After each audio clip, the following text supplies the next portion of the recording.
ಸ್ವಾಮಿಯನ್ನ kidnap ಮಾಡಿ ಪಟ್ಟಣಗೆರೆ ಶೆಡ್ಗೆ ಕರೆತಂದ ಮೇಲೆ ದಾಸನಿಗೆ ಮಾಹಿತಿ ನೀಡಿದ್ದೇಗೆ, ಪವಿತ್ರ ಗೌಡಾಳನ್ನ ಕರೆತಂದಿದ್ದೇಗೆ ಎಂಬುದರ ಮಾಹಿತಿ ಲಭ್ಯವಾಗಿದೆ. ಈ ಕುರಿತ ಸ್ಟೋರಿ ಇಲ್ಲಿದೆ. ಪಾರ್ಟಿ ಮಾಡ್ತಾ ಇದ್ದ ಕಾಟೇರ ಹೋಗಿದ್ದೆಲ್ಲಿಗೆ? ಲಿಪ್ಸ್ಟಿಕ್ ರಾಣಿಯನ್ನ ಕರೆ ತಂದಿದ್ದೆ ದರ್ಶನ್. ರೇಣುಕಾಸ್ವಾಮಿಯನ್ನ ಬೆಂಗಳೂರಿಗೆ ಕರೆತಂದಿದ್ದ ದರ್ಶನ್ ಗ್ಯಾಂಗ್ ಪಟ್ಟಣಗೆರೆಯಲ್ಲಿರುವ ಶೆಡ್ ಒಂದರಲ್ಲಿ ಲಾಕ್ ಮಾಡಿತ್ತು. ಈ ಬಗ್ಗೆ ಕಾಟೇರನಿಗೆ ಆರೋಪಿಗಳಾದ ಪವನ್ ಹಾಗೂ ವಿನಯ್ ಮಾಹಿತಿ ನೀಡಿದ್ರು. ಸ್ಟೋನಿ ಬ್ರೂಕ್ನಲ್ಲಿ ಪಾರ್ಟಿ ಮಾಡ್ತಾ ಇದ್ದ ದಾಸನಿಗೆ ಈ ಆರೋಪಿಗಳಿಬ್ಬರು ಬಾಸ್ ರೇಣುಕಾಸ್ವಾಮಿಯನ್ನ ಕರೆತಂದಿದ್ದೀವಿ ಅಂತ ಹೇಳಿದ್ರು. ಸ್ಟೋನಿ ಬ್ರೂಕ್ ರೆಸ್ಟೋರೆಂಟ್ಗೆ ಹೋಗಿ ದರ್ಶನ್ಗೆ ಕಿಡ್ನಾಪ್ ವಿಚಾರವನ್ನ ಮುಟ್ಟಿಸಿದ್ರು. ಈ ಸುದ್ದಿ ಕೇಳ್ತಾ ಇದ್ದಂತೆ ದಾಸ ಏಕಾಏಕಿ ಪವಿತ್ರ ಗೌಡ ನಿವಾಸಕ್ಕೆ ದೌಡಾಯಿಸಿದ್ರು. ಕಾಟೇರನ ಜೊತೆ ವಿನಯ್ ಹಾಗೂ ಪ್ರದೋಷ್ ಕೂಡ ಲಿಪ್ಸ್ಟಿಕ್ ರಾಣಿ ನಿವಾಸಕ್ಕೆ ಹೋಗಿದ್ರು. ಅಲ್ಲಿ ಪವಿತ್ರಾಗೆ ರೇಣುಕಾಸ್ವಾಮಿಯನ್ನ ಚಿತ್ರದುರ್ಗದಿಂದ ಬೆಂಗಳೂರಿಗೆ ಕರೆತಂದ ಬಗ್ಗೆ ದಾಸ ಹೇಳಿದ್ದಾರೆ.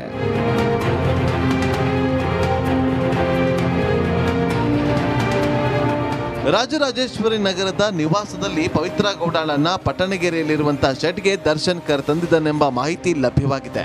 ಮನೆಯಲ್ಲಿದ್ದ ಪವಿತ್ರ ಗೌಡಾಳನ್ನ ಜೊತೆಯಲ್ಲೇ ಕರೆತಂದಿದ್ದು ಕಪ್ಪು ಬಣ್ಣದ ಸ್ಕಾರ್ಪಿಯೋ ಕಾರಲ್ಲಿ ದರ್ಶನ್ ಕರೆತಂದಿದ್ದನೆಂಬುದು ಗೊತ್ತಾಗಿದೆ. ಹೀಗಾಗಿ ಈ ಕೇಸ್ನಲ್ಲಿ ಖುದ್ದು ದರ್ಶನ್ A1 ಆರೋಪಿಯಾಗುವ ಎಲ್ಲ ಸಾಧ್ಯತೆಗಳು ಕಂಡು ಬರ್ತಾ ಇದೆ. ನಾಗರಾಜ್, ರಿಪಬ್ಲಿಕ್ ಕನ್ನಡ, ಬೆಂಗಳೂರು.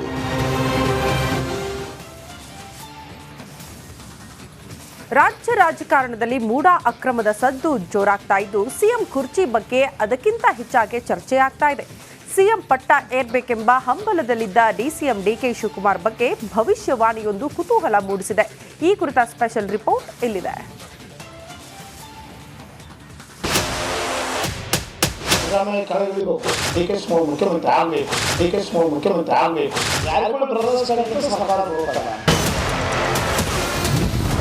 ಮುಖ್ಯಮಂತ್ರಿ ಆಗ್ತಾರಾ ಡಿಕೆ ಶಿವಕುಮಾರ್?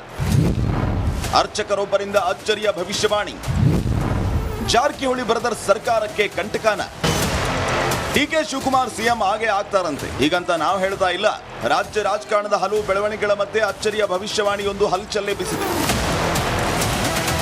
ಹೌದು, ಯಾದಗಿರಿ ಜಿಲ್ಲೆ ವಡಗೇರಾದ ಗೋನಾಳ ಗ್ರಾಮದ ಗುಡೆ ದುರ್ಗಾದೇವಿ ಅರ್ಚಕ ರಾಜಕಾರಣದಲ್ಲಿ ಬಿರುಗಾಳಿಯ ಮುನ್ನೆಚ್ಚರಿಕೆ ಕೊಟ್ಟಿದ್ದಾರೆ. ಅರ್ಚಕರ ಕನಸಲ್ಲಿ ಬಂದ ದುರ್ಗಾದೇವಿ ಡಿಸಿಎಂ ಡಿಕೆ ಶಿವಕುಮಾರ್ ಮುಖ್ಯಮಂತ್ರಿ ಪಟ್ಟಕ್ಕೇರುವ ಸುಳಿವನ್ನ ಕೊಟ್ಟಿದ್ದಾರಂತೆ. ಯಾರಿಗೆ ಹಾಕ್ಬೇಕಂತ ಕೇಳಿದ್ರಮ್ಮ. ಸಿದ್ದರಾಮಯ್ಯಗೆ ಏನಾಗಲಿ ಡಿಕೆ ಶಿವಕುಮಾರ್, ನಾವು ಡಿಕೆ ಶಿವಕುಮಾರ್ಗೆ ಹಾಕೋಣ. ಸಿದ್ದರಾಮಯ್ಯ ಕೆಳಗಿಳಿಬೇಕು, ಡಿಕೆ ಶಿವಕುಮಾರ್ ಮುಖ್ಯಮಂತ್ರಿ ಆಗಬೇಕು. ಸಿದ್ದರಾಮಯ್ಯ ಕೆಳಗಿಳಿಯೋಣ, ಡಿಕೆ ಶಿವಕುಮಾರ್ ಆಗಲೇಬೇಕು ಮುಖ್ಯಮಂತ್ರಿ. ಹಂಗಂತ ಹೇಳಕ್ ಬರಂಗಿಲ್ಲ. ಅರ್ಧ ಅಂತ ಹೇಳ್ಬಿಟ್ರೆ ಮೊದಲೇ ಹೇಳಿ 50-50 ಅಂತ ಹೇಳಿ. ಸಿದ್ದರಾಮಯ್ಯನ ಆಗಬೇಕು ಮುಖ್ಯಮಂತ್ರಿ. ಸಿದ್ದರಾಮಯ್ಯ ಆದಮೇಲೆ ಡಿಕೆ ಶಿವಕುಮಾರ್ಗೆ ಆಗಲೇಬೇಕು. ಮೊದಲೇ ಹೇಳಿದ್ದಾಳೆ. ಮೊದಲು ಹೂವಿನಾರ 2 ಆದಮೇಲೆ 2 ಹಾಕಲೇಬೇಕಲ್ಲ. ಇನ್ನು ಕನಸಲ್ಲಿ ಬಂದ ದೇವಿ ಸಿಎಂ ಡಿಸಿಎಂ ವಿಚಾರಕ್ಕಿಂತಲೂ ಸ್ಫೋಟಕ ವಿಷಯವನ್ನ ಹೇಳಿದ್ದಾಳೆ. ಸರ್ಕಾರ ಉರುಳೋದಿದ್ರೆ ಜಾರಕಿಹೊಳಿ ಬ್ರದರ್ಸ್ ಇಂದ ಅಂತ ಭವಿಷ್ಯ ನುಡಿದಿದ್ದಾಳೆ. ನಾವು ಕನಸಿನಲ್ಲಿದ್ದದೆ ಕರೆಕ್ಟಾಗಿ ಹೇಳೋದು. MB ಪಾಟೀಲ್ ಬಂದ ಕನಸಿನಲ್ಲಿ ನಮಗೆ ಬಂದು ನಮಸ್ಕಾರ ಮಾಡಿದ. ಗುರುಗಳೇ ಏನು ಸುದ್ದಿ, ನೀವು ಹೇಳಿದಂಗೆ ಆಗ್ತದ ಅಂದ. ಈಗ ನಿನಗೇನು ಬೇಕಾಯಪ್ಪ ಅಂತ. ನನಗೇನೇನು ಸರ್ಕಾರಗೇನು ಕೆಡುತ್ತೇನಂದ. ನನಗೂ ಕೆಡಬೇಕಂತ ಆಸೆ ಆಗ್ಯದ ಅಂತ. ಸರ್ಕಾರ ಕೆಡುತ್ತೀನಿ ಅಂತಂದೆ. ಅಂದಮೇಲೆ ಅವ್ರೇನಂದ್ರು, ನೀವು ಹೇಳೋದು ಕರೆಕ್ಟ್ ಆಯ್ತು ಅಂದೆ. ಹೆಂಗಪ್ಪ ಅಂದೆ. ಜಾರಕಿಹೊಳಿ ಬ್ರದರ್ಸ್ ಕಡೆಯಿಂದ ಸರ್ಕಾರ ಬೀಳ್ತದ ಅಂತ ಹೇಳಿ. ಮೂಡಾ ಹಗರಣದಲ್ಲಿ ಸಿದ್ದರಾಮಯ್ಯ ಕುರ್ಚಿ ಕಂಟಕ ಸಾಧ್ಯತೆ ನಡುವೆ ಭವಿಷ್ಯವಾಣಿ ಚರ್ಚೆಯ ಹುಟ್ಟು ಹಾಕಿದೆ. ಸಿಎಂ ಸ್ಥಾನ ಬದಲಾಗುತ್ತಾ? ಡಿಸಿಎಂ ಡಿಕೆ ಶಿವಕುಮಾರ್ ಸಿಎಂ ಕುರ್ಚಿ ಏರ್ತಾರ ಅನ್ನೋದನ್ನ ಕಾದ್ ನೋಡಬೇಕಾಗಿದೆ. ನಾಗರಾಜ್ ಮಗದುಮ್ಮ, ರಿಪಬ್ಲಿಕ್ ಕನ್ನಡ, ಯಾದಗಿರಿ.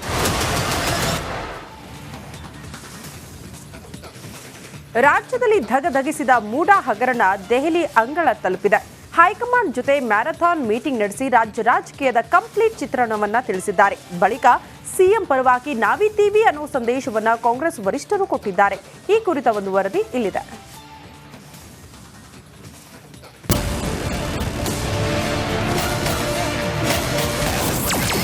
ಸಿದ್ದರಾಮಯ್ಯ ಬೆನ್ನಿಗೆ ನಿಂತ ಹೈಕಮಾಂಡ್. ರಾಜ್ಯಪಾಲರ ವಿರುದ್ಧ ಗುಡುಗಿದ ಕೈಕಲೆಗಳು. ಮೂಡಾ ಹಗರಣದ ಸಂಬಂಧ ರಾಜ್ಯಪಾಲರ ನಡೆ ವಿರುದ್ಧ ಈಗಾಗಲೇ ರಾಜ್ಯಾದ್ಯಂತ ಧಗೆಧಗಿಸ್ತಾ ಇದೆ. ಗವರ್ನರ್ ವಿರುದ್ಧ ಆಕ್ರೋಶಗೊಂಡು ವಾಗ್ಯುದ್ಧವನ್ನ ನಡೆಸಲಾಗ್ತಾ ಇದೆ. ಈ ಮಧ್ಯೆ ದೆಹಲಿಗೆ ಹಾರಿರುವಂತಹ ರಾಜ್ಯ ಕಾಂಗ್ರೆಸ್ ನಾಯಕರು ಹಗರಣದ ಕುರಿತು ರಾಜ್ಯಪಾಲರು ಕೈಗೊಂಡ ನಿರ್ಧಾರದ ಬಗ್ಗೆ ವರಿಷ್ಠರಿಗೆ ಮಾಹಿತಿ ನೀಡಿದ್ದಾರೆ. ಸಭೆಯಲ್ಲಿ ಸಿಎಂಗೆ ಧೈರ್ಯ ತುಂಬಿದ್ದು ಮ್ಯಾರಥಾನ್ ಸಭೆ ನಡೆಸಿ ಮುಂದಿನ ಕ್ರಮಗಳ ಬಗ್ಗೆ ಚರ್ಚಿಸಲಾಗಿದೆ. ಸಭೆ ಮುಗಿದ ಬಳಿಕ ಮಾತನಾಡಿದ ರಾಜ್ಯ ಕಾಂಗ್ರೆಸ್ ಉಸ್ತುವಾರಿ ರಣದೀಪ್ ಸುರ್ಜೇವಾಲಾ ರಾಜ್ಯಪಾಲರ ವಿರುದ್ಧ ಗುಡುಗಿದ್ದಾರೆ. ಕೇಂದ್ರ ಸರ್ಕಾರದ ಕೈಗೊಂಬೆಯಂತೆ ವರ್ತಿಸಿದ್ದಾರೆ. ಏಕಪಕ್ಷೀಯವಾಗಿ ಅವರು ನಿರ್ಧಾರ ಕೈಗೊಂಡಿದ್ದಾರೆ. ನಾವೆಂದಿಗೂ ಸಿಎಂ ಪರ ಇರ್ತೇವೆ ಎಂದಿದ್ದಾರೆ. This is really an attack on people of Karnataka by the Union Narendra Modi government, drunk with power and using the puppet governor to destabilize an elected government. This is also an assault on a backward class chief minister who is now the senior most chief minister in the country. This is not an attack personally on him, but this is revenge seeking by the BJP and Janata Dal against people of Karnataka. We stand in unison, we stand as one, and we stand with our chief minister in this fight. ಇನ್ನು ಇದೇ ವೇಳೆ ಮಾತನಾಡಿದ ಡಿಕೆಶಿ ನಮ್ಮ ಸರ್ಕಾರವನ್ನ ಅಭದ್ರಗೊಳಿಸಲು ಯತ್ನಿಸುತ್ತಿರುವ ಮೈತ್ರಿ ನಾಯಕರ ವಿರುದ್ಧ ಗುಡುಗಿದ್ದಾರೆ. ಇಡೀ ಪಕ್ಷ ನಮ್ಮ ಜೊತೆಗಿದ್ದು ಅಭಯವನ್ನ ನೀಡಿದ್ದಾರೆ. ಪ್ರಾಸಿಕ್ಯೂಷನ್ಗೆ ನೀಡುವುದು ಅಸಂಬದ್ಧವಾಗಿದೆ. ರಾಜ್ಯಪಾಲರೇ ಅದನ್ನ ಮನಗಂಡು ಯಾವುದೇ ಸಮಯದಲ್ಲಿ ವಾಪಸ್ ಪಡೆಯುವ ಸಾಧ್ಯತೆ ಇದೆ ಎಂದಿದ್ದಾರೆ.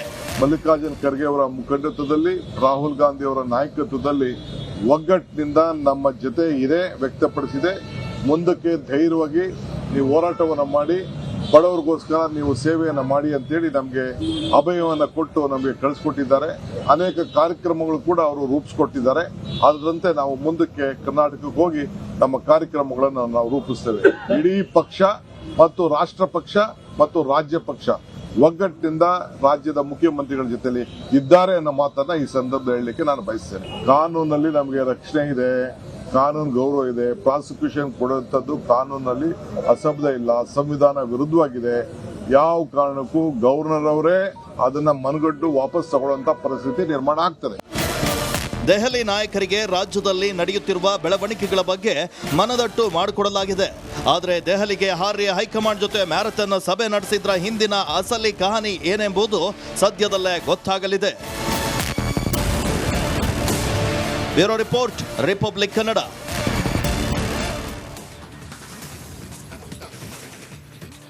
ಮಳೆಗಾಲದಲ್ಲಿ ಮಲೆನಾಡು ಪ್ರದೇಶಗಳಲ್ಲಿ ಜಲಪಾತಗಳು ಪ್ರಕೃತಿ ಸೌಂದರ್ಯಕ್ಕೆ ಮತ್ತಷ್ಟು ಮೆರುಗು ನೀಡುತ್ತೆ. ಅದರಲ್ಲೂ ಕೊಡಗು ಜಿಲ್ಲೆಯಲ್ಲಿರುವ ಜಲಧಾರೆಗಳ ಸೊಬಗು ನೋಡೋದೇ ಕಣ್ಣಿಗೆ ಹಬ್ಬ. ಈ ಕುರಿತ ಒಂದು ಸ್ಪೆಷಲ್ ರಿಪೋರ್ಟ್ ಇದೆ, ಬನ್ನಿ ನೋಡ್ಕೊಂಡು ಬರೋಣ.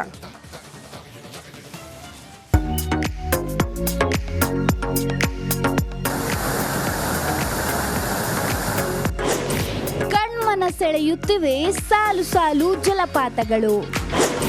ಜಲಪಾತ ನೋಡಿ ಪ್ರವಾಸಿಗರು ಫುಲ್ ಫಿದಾ.